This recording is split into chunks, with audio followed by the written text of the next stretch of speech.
What's going on, everybody? Welcome back to Iron Infidel. Today we are going to talk about, at least in my opinion, what I think a modern patrol rifle for law enforcement should probably have and maybe possibly look like.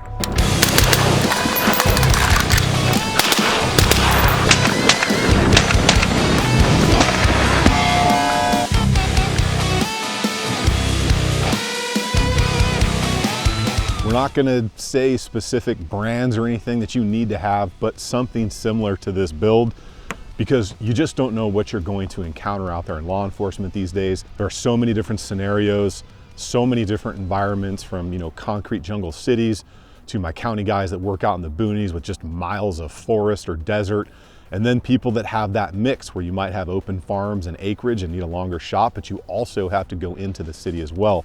So you need a rifle that's going to be able to tackle pretty much anything you're going to encounter out there. Let's talk about what I think a modern patrol rifle should have and actually be capable of. So the base rifle here is a 14 5-inch barrel. That's going to give you very good ballistics, very good accuracy. It's a mid-length gas system. It's going to be extremely controllable for shooters in any size.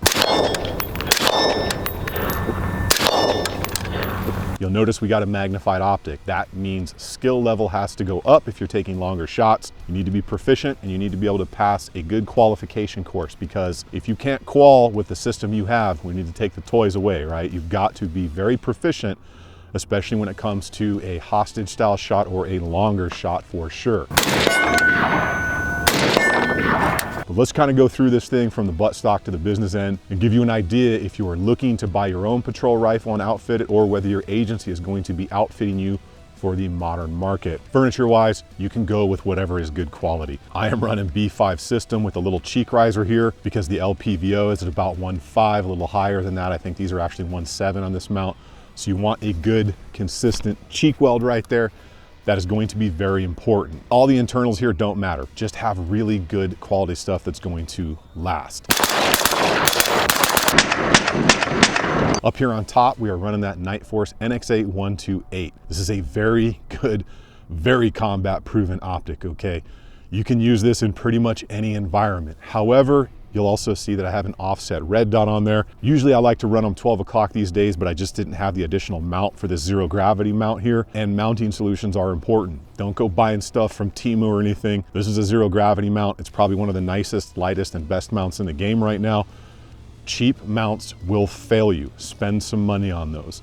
But I like to have that red dot because it's just a little bit faster, at least for me, than using the LPVO in closer environments. Now, where the LPVO shines is it is a true or close to true 1 power up to 8. So think about what that even 3, 4, 5, or 8x magnification buys you. You do have to worry about your eye box, but it allows you to take far more precise shots than a red dot. It allows you such better identification. Say you are dealing with somebody who's got a hostage, you don't know what's in their hand for sure, you're at 50, 75, 100 yards away. You now can have a far easier time identifying exactly what you are dealing with, what's in their hand, how close it is, with an LPVO. So every situation is going to be a little bit different, but that's just a big level up there when it comes to this rifle. As far as the red dot goes, whatever brand you're into, just make sure it is a very durable one. Now, the insides of this rifle, you got to have a good quality bolt, good quality gas rings, good quality barrel. So the barrel and the upper receiver here are what's going to give you your accuracy, right? And accuracy always matters in law enforcement because you have to account for every single round you send down range. So buying the best, most accurate barrel you can that's going to last you is going to be important. This one in here is a 416R barrel, which gives you a little bit more accuracy, but not as long of a life as a chrome line barrel, so take that into account. But generally, chrome line barrels aren't quite as accurate, but they last longer. So SWAT guys doing thousands of rounds a month in training, that barrel is going to give you a little bit more life. Patrol guys, you're going to be able to get away with these barrels a lot longer. Next up, the light up here, it's just a Streamlight ProTac HLX, a well-proven light. My agency issued hundreds of these on rifles. They issued their pistol lights. A lot of agencies issue Streamlight. It's just a good quality brand that doesn't cost you $300 to $400. You get a pressure pad if you need it. The newer versions have a push tail cap as well if you don't want to run pressure switches, because You can accidentally activate your light with a pressure pad, which is why we also have a cap up here from 100 Concepts. It's pretty cool because if you don't need your light, doesn't matter whether you press this or not, you're not going to be able to see the light go off if you accidentally activate it. So good design, easy on the budget, mounts up on M-LOK in any way you want with a Surefire Scout system, and it's going to be good to go. Out on the end here, you will see we are running a suppressor. Suppressors are important, right? Because 5.56 rounds are very loud, especially in an enclosed environment, and you don't want to blow your eardrums out. So there's only so many times you can fire a rifle or a pistol without wearing ear pro before you damage your ears. And hearing damage is cumulative, right? It's not always about the one round, it's about the 4th, 5th, 6th, 7th, 8th time you've done that to where you start to have that hearing loss. And having hearing loss from being in engagements myself, trust me, you don't want into that, and you surely don't want the tinnitus that can go along with it. But having a good quality flow-through suppressor design is important for a couple of reasons. One, obviously the hearing thing, but anytime you fire a suppressed rifle, you are going to get more gas, more vaporized lead, more carcinogens back into your face.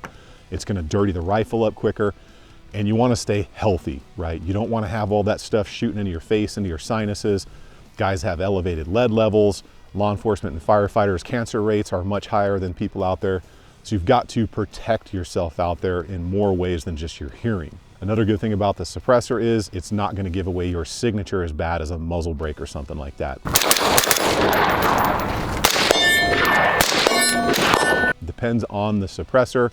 So that is another advantage if you are, say, trying to keep your position concealed for some reason, which there would be those reasons out there in certain circumstances. If someone is firing back at you with a rifle, you don't want them to know where you are. When it comes to the rail and everything, just have something good quality. You're gonna want some QD sockets, maybe, as long as they're steel. If you don't have those, you can buy QD attachments there for your sling.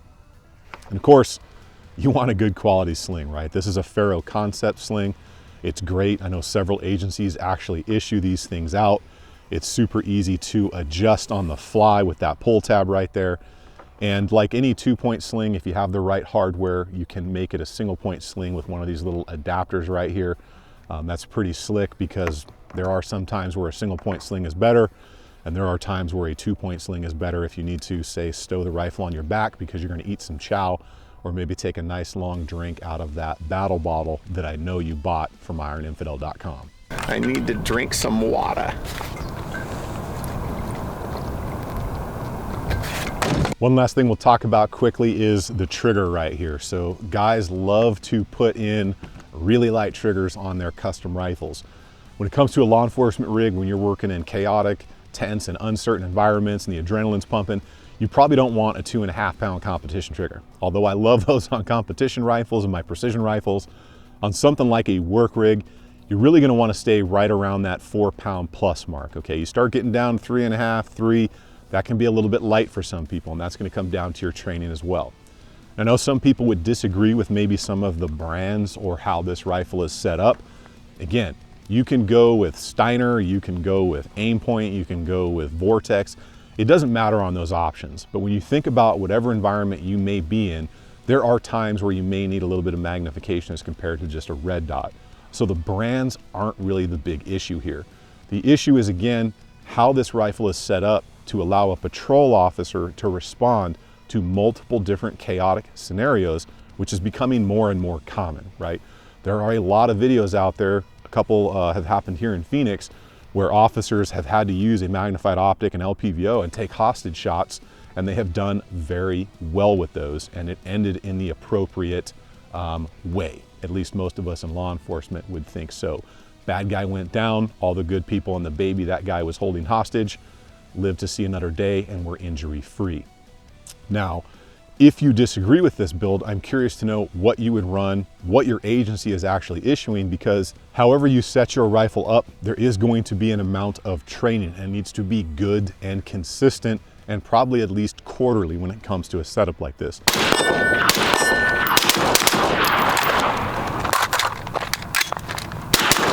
If you're running offset red dots, you need to be able to position that rifle in the appropriate manner to use it, and still be able to reposition to use your magnified optic should you be running one, because it's very different how you position your body, your neck, and the rifle when switching from one to the other. The same thing with the weight of this rifle overall. It's not really heavy, but it's not light either. If you're a patrol guy on a perimeter forever having to hold this rifle like this, you're gonna know you got an extra 10 or 11 ounces up here in front with the suppressor on there. So you've got to be able to train and account for that stuff. That's gonna be up to your agency or you and your team or you and your squad out there on the road, because a lot of times agencies aren't going to give you a ton of ammunition and time to train. Sometimes you got to do it on your own. I'm not saying I agree with that, but you've got to stay proficient with everything that's on your chosen weapon system. Now let me know if you've got a different idea of what a modern patrol rifle should look like in the comments down below. Make sure you check out ironinfidel.com and the water bottles, the fitness gear, those new pig stickers from Dagger and Knot that we got that pair quite nicely with your modern duty belt. And it's just good to, like, I don't know, peel an apple on duty in your patrol car when you're bored or something. Keep doing things out on the range, and we'll see you guys out there on the next one.